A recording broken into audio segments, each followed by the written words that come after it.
Qu'est-ce qu'un candidat déjà élu peut faire comme propagande sur les élections à venir? Qu'est-ce qui est interdit? Peut-il se mettre en avant sur les réseaux sociaux ou autres supports avec ses actions passées au sein de l'action municipale ou des associations de son village? Ce sont les questions qu'on nous a posées et tout de suite, la REP vous répond.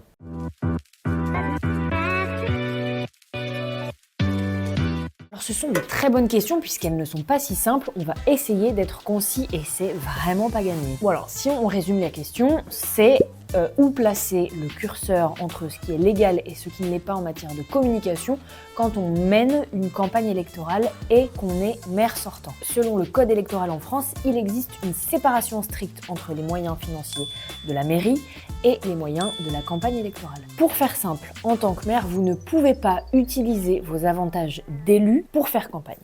Sinon, vous risquez l'inéligibilité, par exemple.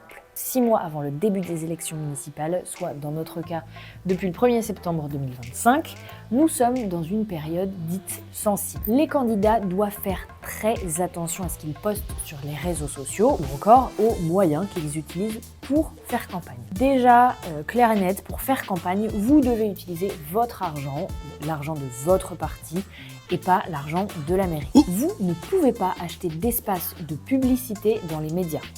Alors, vous pouvez parler dans les médias, où on peut parler de vous, mais pas que de vous. Vous décidez de créer une super vidéo sur les réseaux sociaux, vous ne pouvez pas payer un cadreur, un monteur, un community manager en piochant dans la caisse de la mairie.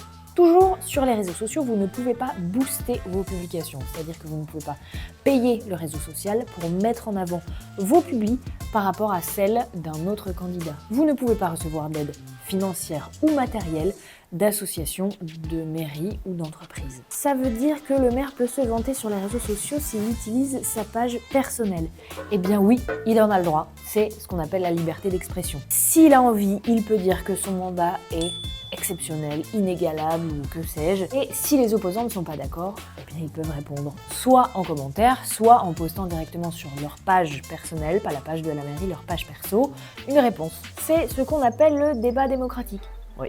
D'ailleurs, vous pouvez tout à fait, en tant que maire sortant, vanter vos actions à travers des tracts, votre site, pas celui de la mairie, vous avez compris. Mais attention au bulletin municipal, si vous avez envie d'y vanter vos bienfaits, il doit rester neutre. On vous le reprécise ici, mais la REP vous répond, c'est un format que l'on a créé il y a quelques temps pour que vous, nos lecteurs, vous puissiez nous poser des questions sur le fonctionnement des élections municipales. Alors n'hésitez pas à le faire, à nous solliciter via nos réseaux sociaux, sur notre site directement, on a un Google Form dans un de nos articles, ou bien encore à nous envoyer un mail à l'adresse desk@pyrénées.com.